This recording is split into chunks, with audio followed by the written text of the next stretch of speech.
is, should I use my customer email list to create a Facebook audience? So I think what they're talking about there is a way in the back of Facebook to where you could take an email list and you can enter it up into your Facebook thing, and they will create an audience of people that are on Facebook that match that email address. So say you upload 5,000 emails to Facebook, but only 3,800 of them have Facebook accounts. You will now have an audience on Facebook of those 3,800 people exclusively.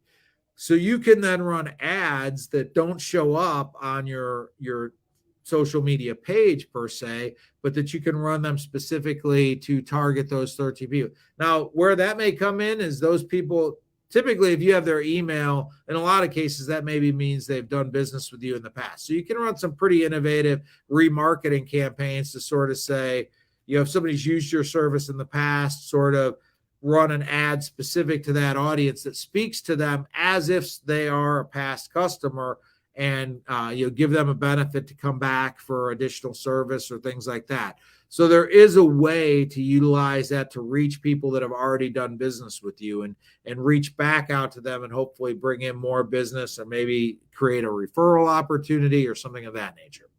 The other way you can use that is somewhat a lot of people haven't really done this as much, but one of the other ways you can use that audience is you can make what Facebook calls a lookalike audience. So let's talk about that same 5,000 person email list. You've uploaded that.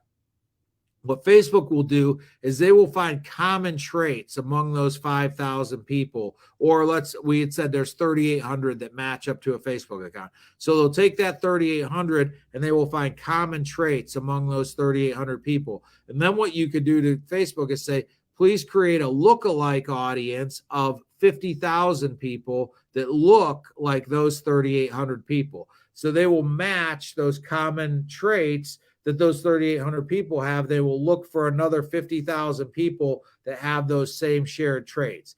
And you can create an audience that's called a lookalike audience based on that. Now, why would you want to do that? The idea is using the power of data to say, if these are people that have done business with you, it's safe to assume that if they have these common traits and you market to an audience with similar common traits, that the potential of the conversion being higher versus a random 50,000 people would be better. So you're saying if there's certain traits among these people that have done business with me, and I create another 50,000 that look like those, and you compare that to just a random group of 50,000, the 50,000 that have traits that look like the 3,800 that have already done business with you should have a higher conversion rate and should do better for you than the random list of 50,000.